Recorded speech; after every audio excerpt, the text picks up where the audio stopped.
Hello, my name is Tara Brabazon and I'm the Dean of Graduate Research at Flinders University, and welcome to vlog 132, RRRD, Regional, Rural, Remote Doctorates. Wow. This vlog comes via request from Kath in Port Lincoln. You are a wonderful human being, and she was particularly interested in how we think about and understand students in this environment, and also how we improve the PhD experience in these environments. Now, I've committed a lot of my life to regional education, so I'm absolutely thrilled by this request. And it is timely, I think, for a vlog such as this, because we're starting to see some structural problems emerging in regional, rural and remote environments. Yes, drought, depopulation. We're also seeing a lot of challenges in health and education services, specific mental health concerns that are underserviced by mental health professionals. We're also seeing obesity and other health crises, and alongside the challenge of managing policies that are coming from urban environments and being imposed on the regional, the rural and the remote. Now, this is an important intervention. As many of you may remember, this vlog series started so that we could talk directly every single week with our students outside of Adelaide in regional South Australia and also in the Territory. And I always said, and you've heard me say this in these vlogs, if 2 people in Katherine, a couple of people in Tennant Creek watch these videos, then they are worth doing. Can I say, a lot more than that have been watching it, for which we are all incredibly grateful. But there is no doubt that our greatest supporters in the Office of Graduate Research come from regional South Australia and the Territory. We thank you. But discussions of regional, rural and remote PhD supervision is bigger than the Territory, and it is bigger than South Australia, because every single nation on earth has a regional, rural and remote environment, whether we're talking about Finland or whether we're talking about the fabulous University of the Highlands and the Islands in the north of Scotland. So today I want to talk about, honestly, the specific challenges of doing doctorates out in these environments, and how to get your supervision organised in these environments, and how we now can use synchronous and asynchronous digital platforms in a way that enables your candidature to be successful. But I want to go a little bit further today. This is going to be quite stroppy and a very honest vlog today. I also want to talk about, and with you as an early career researcher, and the capacity and the potential of these environments for work for you going forward. Now, you might think, oh look, I love capital cities, I live in a capital city, I always will. Maybe you won't. The nature of being an academic is we all go where the work is, and there is work in regional environments.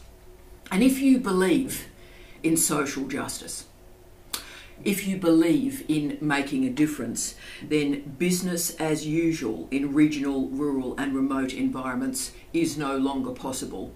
We do need some serious interventions, and we do need you.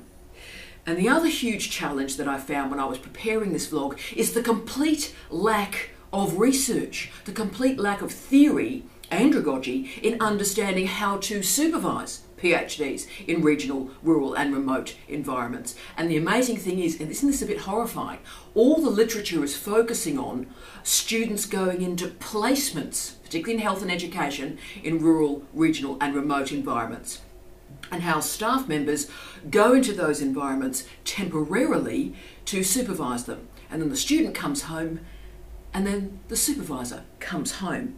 There's nothing to address the specific needs of being a student in a regional, rural and remote environment. Isn't that amazing? So today I've tried to bring together lots of interdisciplinary ideas so we can configure a way forward. So let's do this. 2/3 of the Australian population live in major cities. That makes Australia one of the most urbanised nations in the world. But we also have one of the lowest population densities outside of these major cities. So that means, of course, that most Australians, most of the time, do not have to think at all about regional, rural or remote environments. They just get on with urban living. We only hear about these regions when stuff goes wrong, like drought or mental health concerns, or a large industry leaves these small places. Crime. 1.5% of the Australian population are classified as remote, and 0.8% of the Australian population is classified as very remote. So in terms of numbers of people, regional Australia matters. In terms of social justice, remote Australia matters a great deal. And in terms of food security and food production, rural matters a hell of a lot. So where universities exist in this space is in a place called third tier cities. Now I've done a little diagram here as layers of a cake. So, if you will, there are three types of cities. The first type is the global city, the big conurbation, New York, London, Sydney, Tokyo. These are huge populations, many universities exist within them. Second tier cities are like Adelaide, Brisbane, Melbourne, Wellington, Manchester, Osaka, Vancouver.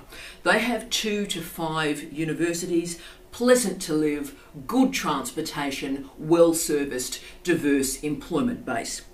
Third tier cities, the bottom bit, are located in the regions. And yes, they can be rural.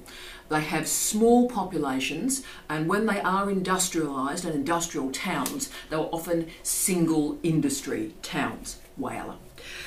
Sometimes they exist at the edge of global cities. So if you think about Sydney, you've then got those small cities, Dubbo, Bathurst, Wagga and Albury, that like hug the global city.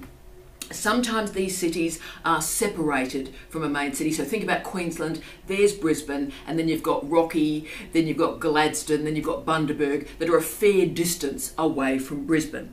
Now, universities are present in these third tier cities, and you can work there, and they have incredible advantages if you choose to do so. Cheap housing, a small university so you meet everybody, great interdisciplinary work, a diversity of colleagues. Also, particularly early in your career, you have opportunities to experience all sorts of diverse roles in a university that in a major university you probably don't have a chance to do. So you get co-opted into all sorts of interesting jobs and you get an incredibly diverse experience. You also have a much more direct line to local government. So you can see your work pretty well immediately action. So it's a very exciting place to see impact and engagement. So regional Australia particularly refers to the towns and the cities beyond our capital city. So beyond Melbourne, Sydney, Brisbane, we better not forget about Canberra, Adelaide, Perth and Darwin. The rural is determined in opposition to the urban and is based in and around agricultural industries. Remote locations are not only configured by distance, but also, tragically, a lack of infrastructure and services to those places.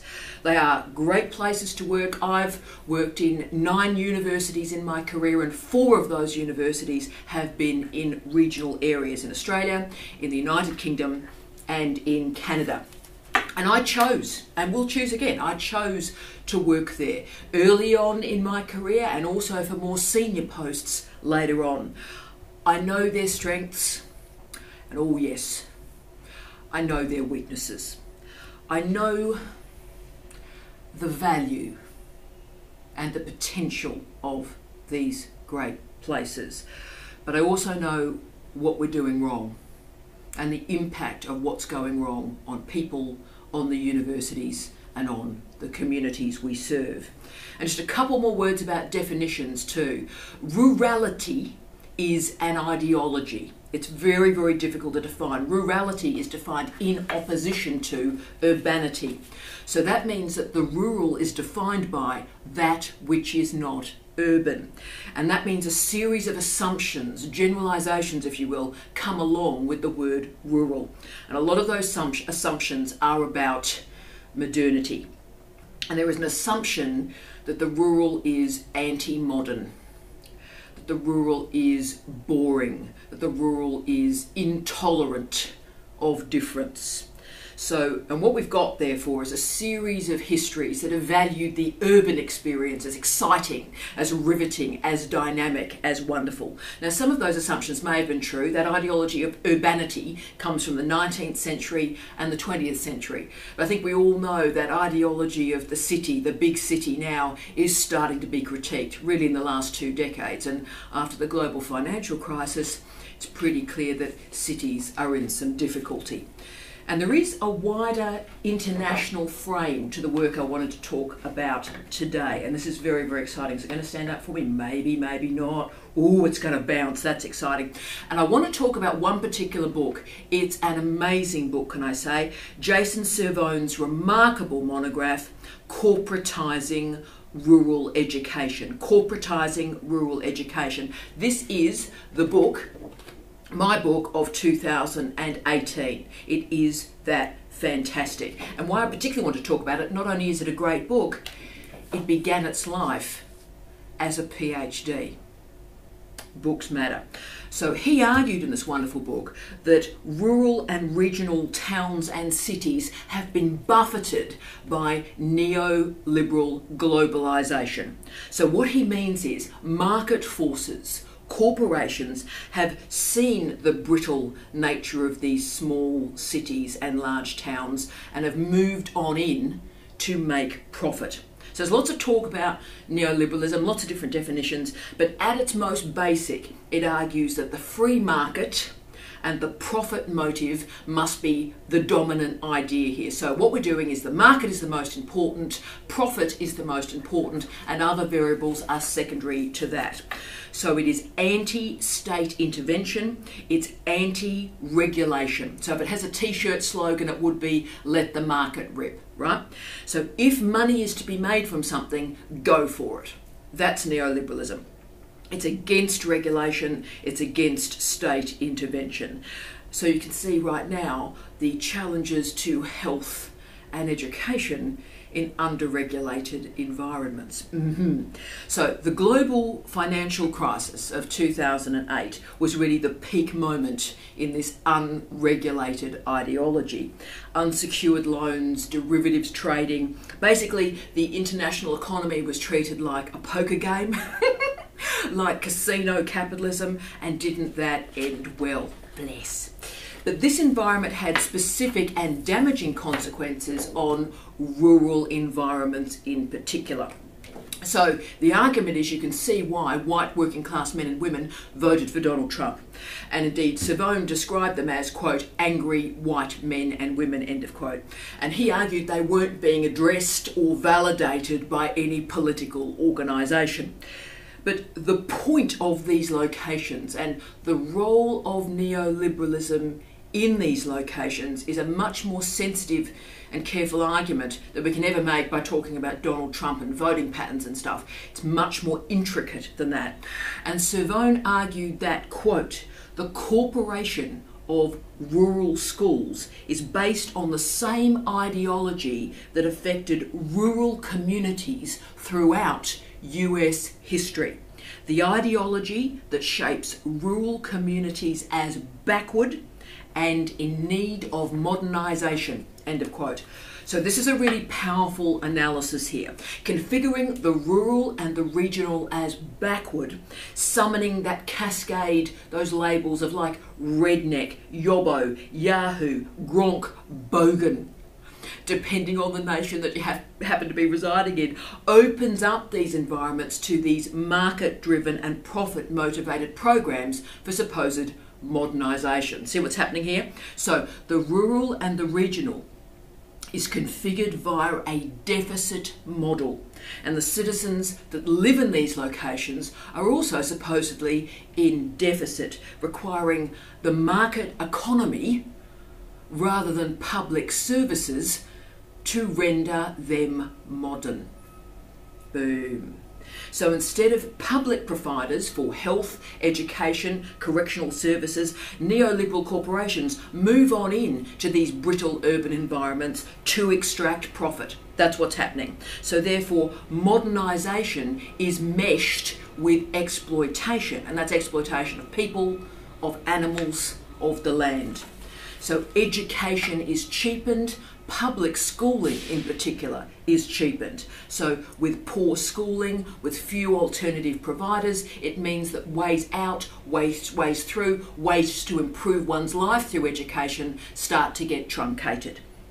So the labelling of rednecks, a truly dreadful word, the labelling of rednecks therefore has nothing to do with the lived experience, the lived reality of working in regional, rural and remote environments. Instead, it is the consequence of configuring men and women and children who live in this environment as lacking, as underdeveloped and yes, anti-modern. So such an ideology poses particular challenges for those of us who work in universities, because regional schools are confronting what's called in staffing terms a churn. So that means there's a high turnover of staff in schools in regional and remote areas, which impacts on the quality of the education for those students, and therefore it's hard for the students to get a high result and then go to a university. So think about how this ideology operates in South Australia and in the Northern Territory. Think about the ideology, the iconography, the impressions you have of the places beyond Adelaide and Darwin. So think about Alice Springs, Whyalla, Renmark, Katherine, Mount Gambier, Port Lincoln. So as a characteristic of these third-tier cities and towns, they are incredibly diverse, as my list of those cities just confirmed. And of course, Flinders has campuses in many of these locations. And the point is this: I want the doctoral experience that you have in these places to be absolutely outstanding, equivalent to what students experience in Adelaide. And my 3Ds, digitisation, deterritorialisation and disintermediation, now make sure that I can do that. So we now have the strategies, the interfaces, the platforms, so we can create a suite of professional development and options so that your supervision is delivered on your terms. Just think about the Right Bunch, which is of course our weekly writing group. And I suddenly realised when I was preparing this vlog that the Right Bunch has been dominated by regional South Australian students and students from the Territory right from our first meeting to today. So incredible students, and of course we've got the wonderful Anne from Dubbo, we've got John from Ballarat. Hi guys. So all these disciplines come together from regional environments and support each other through digitisation. The Right Bunch demonstrates what we can do if you think about regional education properly. So the goal therefore is not to even consider, let alone apply, a deficit model. Instead, when I think about regional, rural and remote environments, I apply an abundance model. We talk to students where they are rather than where I want them to be. We use Skype, we use Zoom to ensure that they get the supervision they require on their own terms. We now have the strategies in place for that connection and that collaboration. So what I want is the outstanding students that we teach in regional, rural and remote environments to enjoy their family, be able to continue their working environment and ensure that their PhD enfolds around the work they are doing and who they are, rather than pulling them out to come to Adelaide to deliver a seminar or do a milestone. So the structural challenges that we are confronting here, I think, are very clear.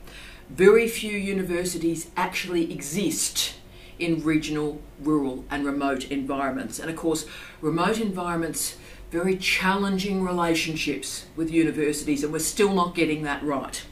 So therefore, the options that are available for students are restricted.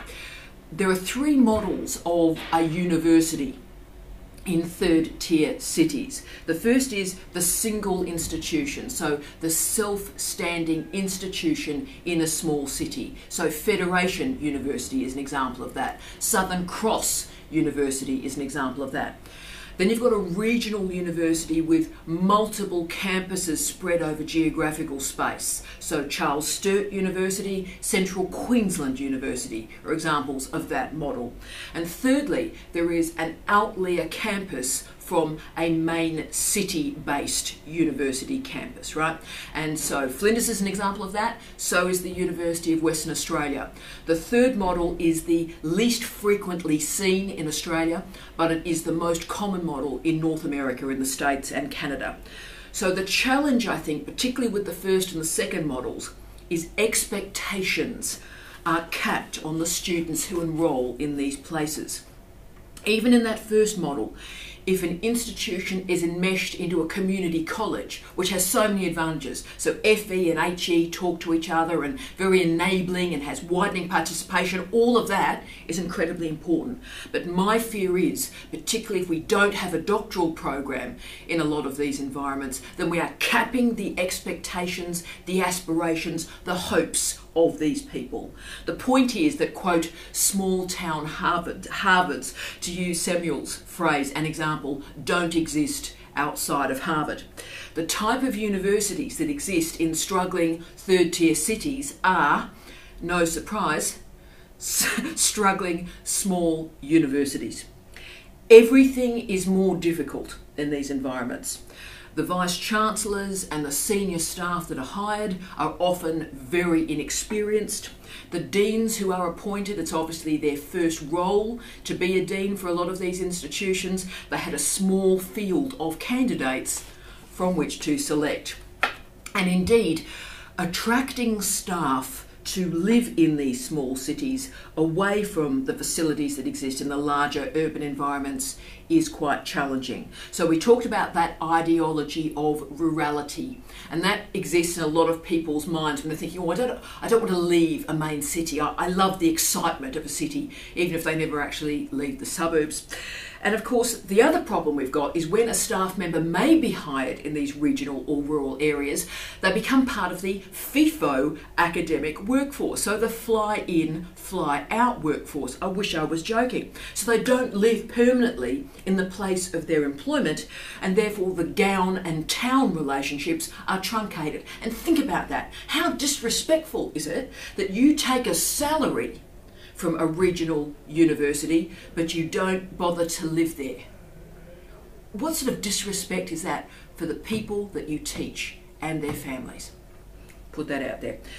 Now, this problem is even worse when we're dealing with remote education, where these locations are simply framed as opportunities for placements for health and education. So in a regional remote environment, we simply send students out there for a bit of country experience, and then they return. So we send students out and no authentic, grounded, lived experience in and of that place. These are locations to develop situated teaching and learning, or that great phrase from about 2 decades ago, situated literacies.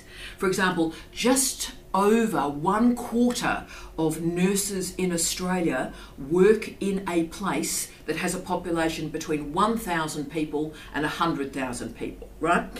But that workforce is quite unstable. Again, it sees a churn of turnover of staff, is older than the urban nursing population, and has fewer opportunities for professional development and upskilling.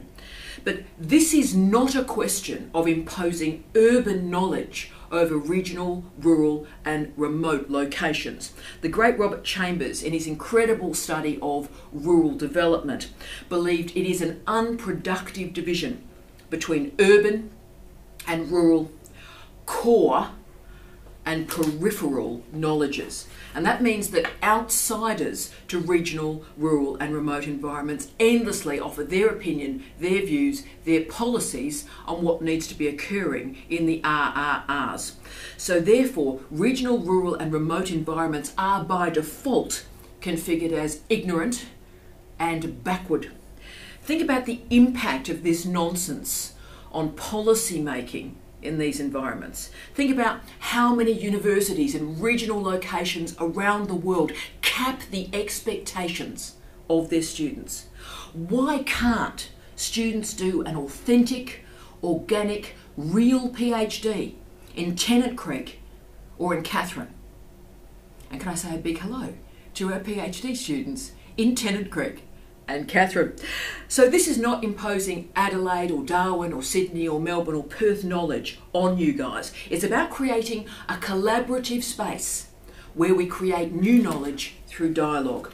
And that means supervisors change. We transform to ensure our supervision alters and improves when we're engaging with you.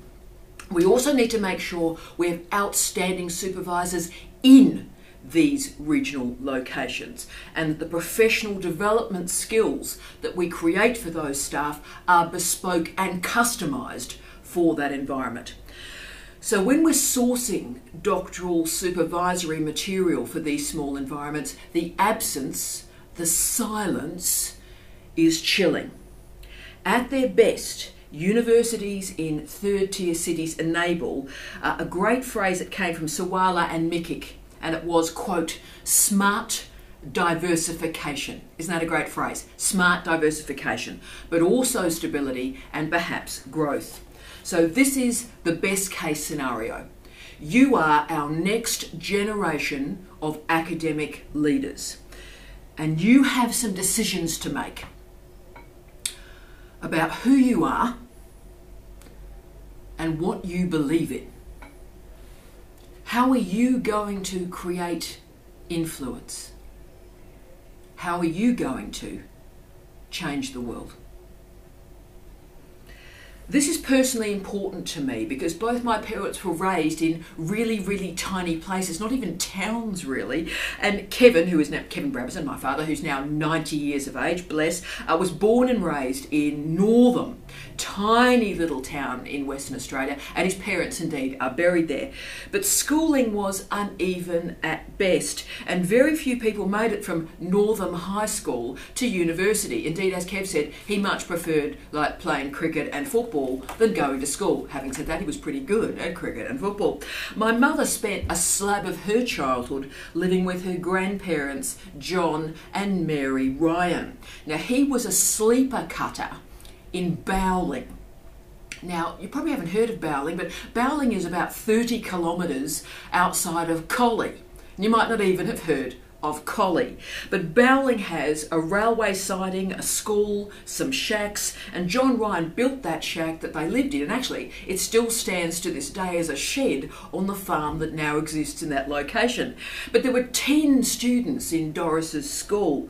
Most would walk to school or arrive on horseback, and there was one teacher, and Doris was the only student in grade 3, bless.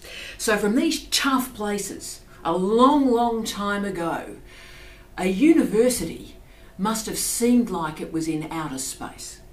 So it's not surprising that I committed deeply to regional education because I really want these strong, different, defiant people to have the opportunity of the best education in the world, not a cut-priced, dumbed-down experience.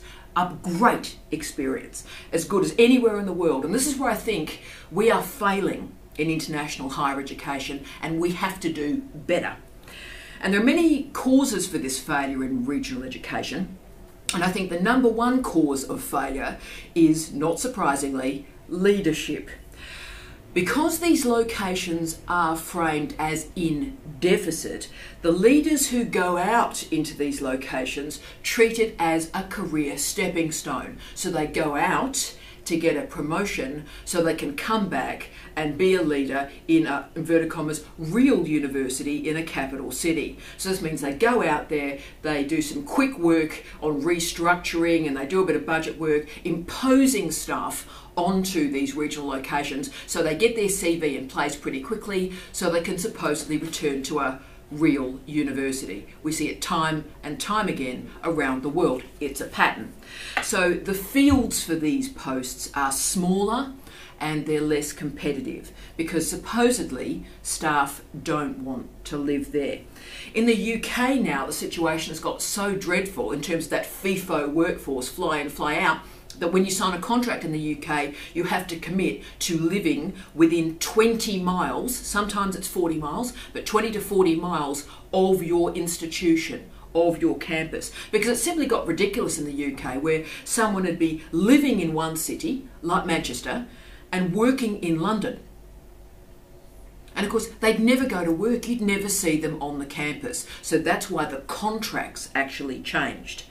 So yes, there are problems in these environments. Yes, leadership is an issue, but they are also difficult places to live if you have a spouse who wants to work in some form, and obviously we all do.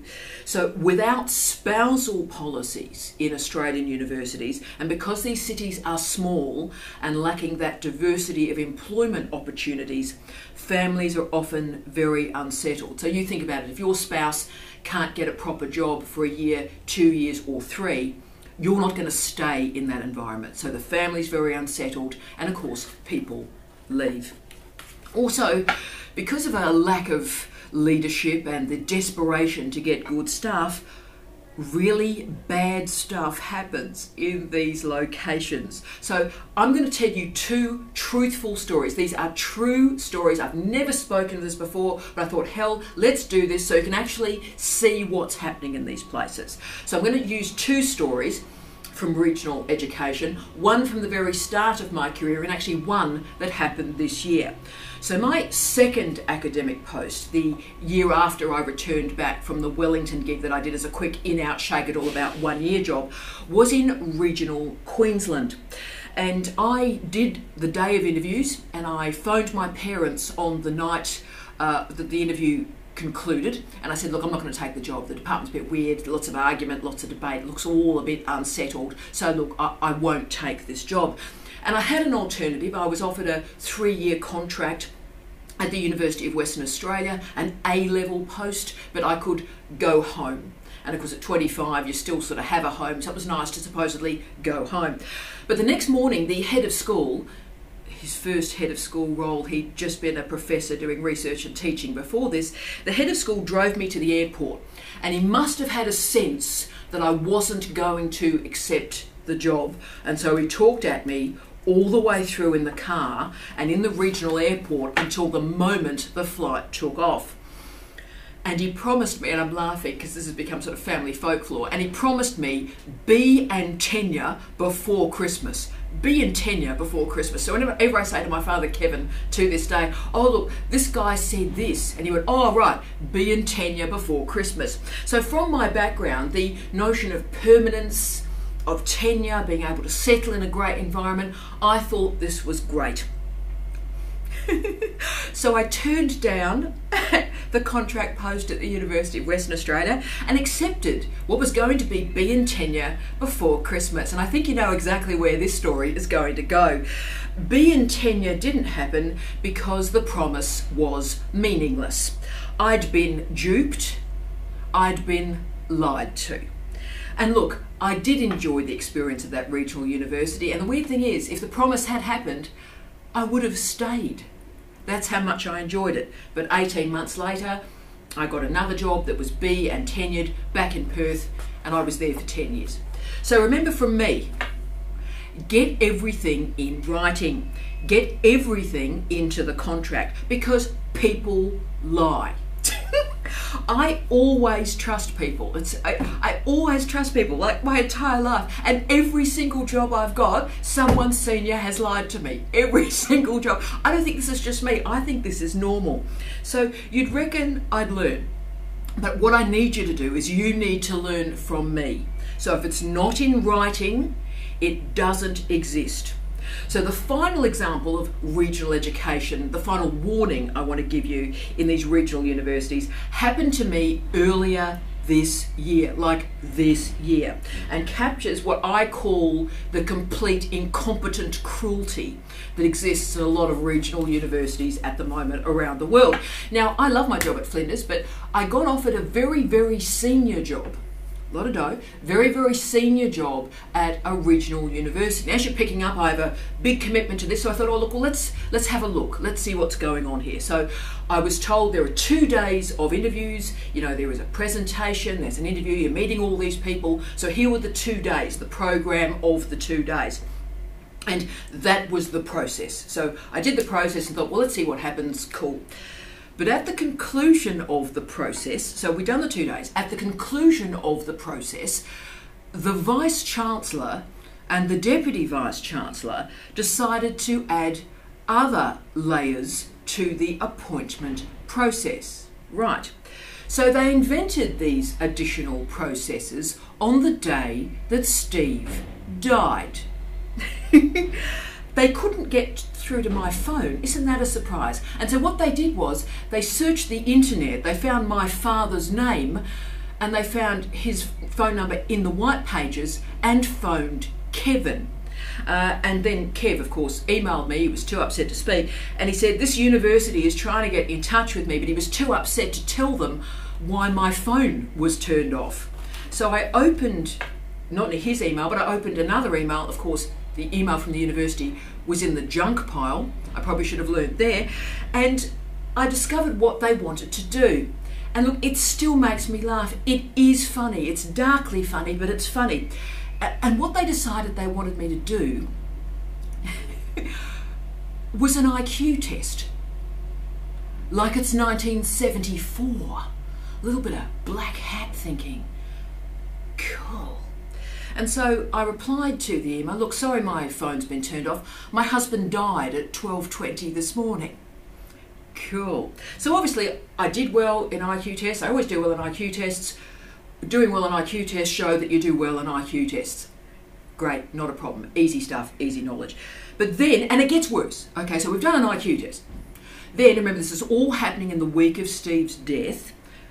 A private consultancy firm, not the university, a private consultancy firm hired by the university contacted me to conduct, and you need to hang on to yourself, conduct an emotional intelligence test. So what sort of 1960s psychobabble hippie nonsense is this? Now, all these staff, this process, we've already done the process. All the staff also decided, they desperately want to meet me again. And look, I'd given them 2 days of interviews. They had 15 referees to consult. And I remember all of this was going on, and on the night after Steve's cremation, I was sitting in my lounge chair, and I just was looking out into the backyard, and I was thinking, what in God's name is going on here? What is the story? And then I suddenly realised and smiled. I remembered the vlog that I did with Steve on the toxic workplace. Some of you may remember this. And Steve told the story that he'd done a 2-day interview in a regional university in the United Kingdom. Some of you may remember the story. He was in his full Armani suit and they bussed all the candidates out to this regional location and made them wear a hard hat and high-vis gear and walk them round a building site. And I said to Steve, and I was laughing during the vlog, and I said to Steve, why did they do that, do you think, Dale? What's the point of that? And he said, firstly, they were inexperienced, so they didn't know what they were doing. But secondly, they were trying to humiliate the candidates. They were actively trying to humiliate them and do an anti-intellectual, anti-academic moment. So you might think you're an academic, you might think you're an intellectual, but you know what? We can tell you what to do. We're the boss of you. So, wow. So suddenly the pennies dropped and I went, that's making a lot of sense to me, because why would you give a woman with 3 degrees, first class honours, two graduate diplomas, 3 master's degree, a PhD, 20 books, 200 plus refereed articles, why would you give that woman an IQ test? What has crossed your mind that you think that's the right thing to do? And of course, what does that suggest about what they think about academics and what they think about university qualifications? Remember, this is a university and they're disrespecting and questioning university degrees. Wow. So why would you want to give a woman whose husband had just died an emotional intelligence test? As we all know from first year psychology, that result would not be generalisable in any form. But indeed, why would you give anyone an emotional intelligence test? Discuss leadership, discuss management, discuss financial planning, but not this emotional intelligence nonsense. So why did they do it? Well, clearly, and I'll tell you the story, the Vice-Chancellor was not a career academic. The Vice-Chancellor had worked outside of universities through the overwhelming majority of their career, and the Deputy Vice-Chancellor had had his entire career in another under-regulated regional environment. So all the senior managers were from a very, very narrow discipline as well. They weren't research active, they hadn't taught or supervised in many years. So instead of actually running a proper, professional, accountable, transparent process, they invented a process. They didn't think it through, they were inexperienced, and therefore they went, oh look, we've done this, but we need to do this, and we need to do this, and they kept on adding stuff. Yep. Now, the funny bit, the funny end of this story is they were surprised when I turned down this job. They were surprised when I turned down the job, and they said, well, look, why? And I said, well, look, I was expecting an ethical, regulated, transparent process. And you tried to conduct an IQ test and an emotional intelligence test on a woman whose husband had just died. Now, that's not right. I can't work for an institution that would do that. Not to me. I can't work for an institution that would do that to anybody. Okay. So this, ladies and gentlemen, is the problem that we have. Until your generation of academics and mine commit to regional education, we're going to be left with this deficit model. We need rigorous and compassionate processes, we need spousal policies, we need family-friendly policies, and we also need high-quality scholarship so that we can manage this deficit model of regional education.